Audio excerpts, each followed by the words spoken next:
obviously Machinehead is a huge record in the as far as influences go to so many artists, you know. Every kid loves Smoke on the Water. Everybody's first guitar, they pick it up and try and play that riff. We played Highway Star for a long time, and that was one of our favorite cover songs. Yeah. We did. We attempted it. Yeah, we did. We did when we first started playing, because we only had one record to tour on.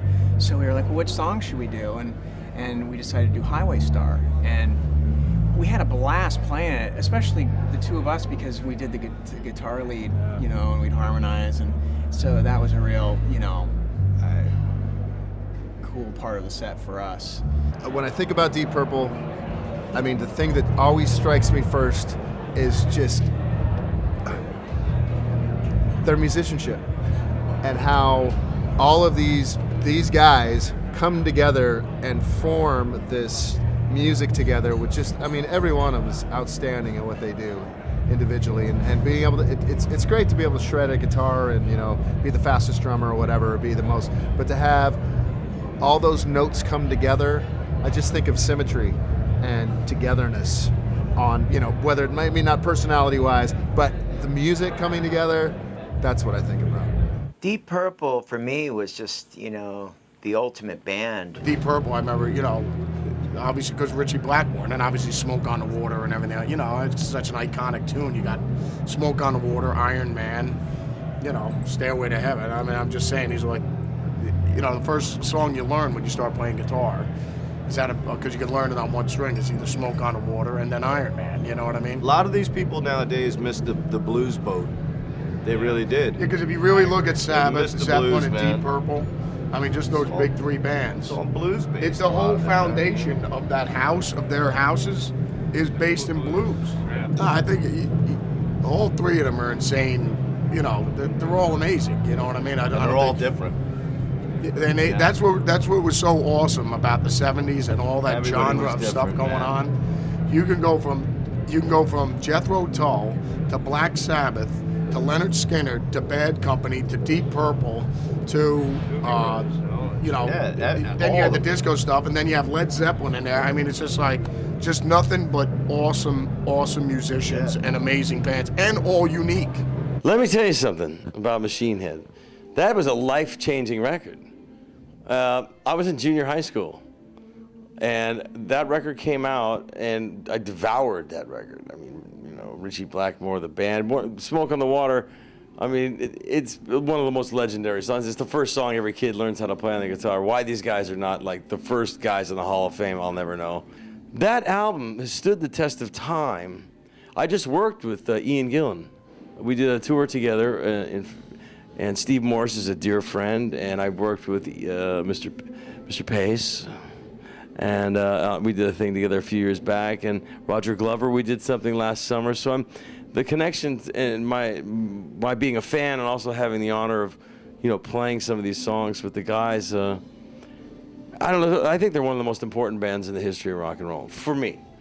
They were trailblazers in a fusion of rock, classical, and their own infused style, you know. And you know, the way it was so organically recorded and so brilliantly played, because everyone, John Lord's organ mixed in, you know, the way he would use the distortion and all this stuff. I mean, even back in their first hits, you know, Hush and stuff like that, you know. You're talking about unbelievable records that have stood the test of time. One of the great rock and roll bands of all time, for me. When I heard these songs, I just loved the fact that they were this loud cacophony of sound with a modicum of melody, which a lot of the really heavy rock bands didn't have. Purple did, hence hit singles. I mean, you know, it says it all, really. There's no filler on that record. Because back then, an album was a statement. So when you wrote an album, I'm still trying to hang on to this myself. Maybe it's old hat, but you know, you make a record, all the songs are supposed to be good.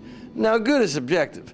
Everyone has their favorites. I mean, you may have, it's not just music as a way to taking you back. It strikes a memory first time, because I can remember playing Smoke on the Water.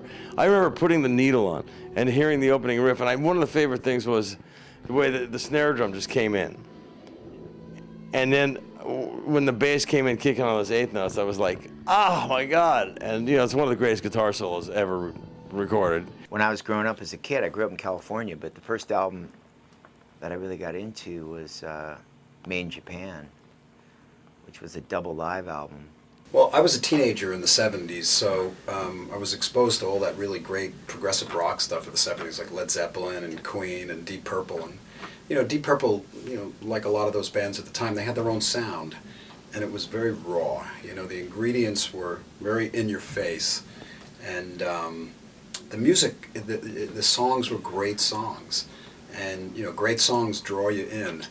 And they were a great live band because they had a persona, a real personality. And every musician in the band was an excellent musician. And I was totally attracted to them. I started playing drums when I was 9, but switched over to guitar the day that Hendrix died. And I think that leading up to that period, I'd heard Deep Purple. Of course, they had a couple of hits on the radio, especially with Hush, and I could tell that Richie was part of that Hendrix club, I guess you'd have to say. There were a bunch of guitar players, and they were forward thinkers. They were third-generation electric blues players. That's really what they were. Whether they knew it or not, that's what they were doing. And they gave birth to the kind of players like myself and Steve and the guys who are out on tour with me right now, and Eddie Van Halen. All of us grew up listening to that, and we said, that's our foundation. You've got to be as good as that, as interesting as that, as original as that, and don't be afraid to look back to build upon roots, you know. Well, that album, I mean, Machinehead, it crystallized a certain kind of what to me back then was heavy rock and metal. And I think that's the important part of it. I mean, there was a lot of heavy rock going on. I think a lot of the bands who were doing it thought it was going to be over in a few years.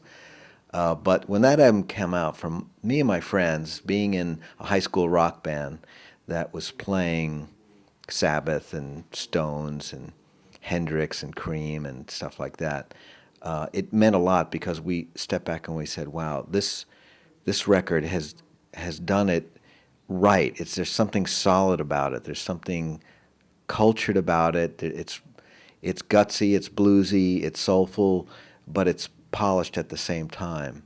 And certainly from a guitar player's point of view, it was, you know, being an American, it sounded kind of exotic in a way. You know, I was like space trucking.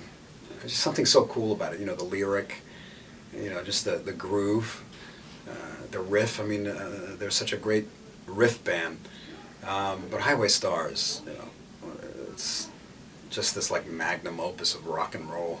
Being a young drummer growing up, you know, I was looking for those guys that I could emulate and try to play like. So Ian Pace, for me, was the ultimate drummer.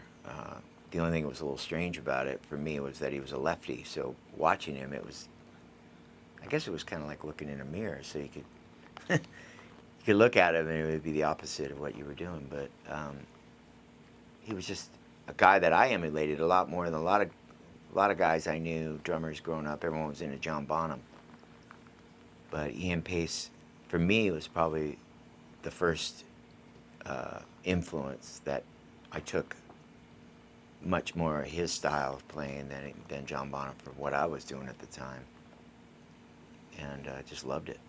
Richie Blackmore was a huge inspiration for me when I was younger. There was something about his playing that was very solid. You know, he took a Strat, he plugged it into a Marshall, and he said, "This is what I do." And there was a preciseness and a precision and a confidence and almost like an arrogance to the way he played. It was cocky, and it was spot on, and there was no excuses in his sound or the notes he played. And the riffs were like little islands unto themselves, or big islands, you know. And, you know, it didn't matter that he didn't use all sorts of different guitars and all sorts of different devices and different amplifiers, because he had a powerful voice with the tools he used. And his, for me, the brilliance in his playing is his ability to be diverse with riffs and and in a way not sound like he's repeating himself. That's really hard to do. And his solos sound crafted, but effortless, you know. And he's a giant. He was a giant.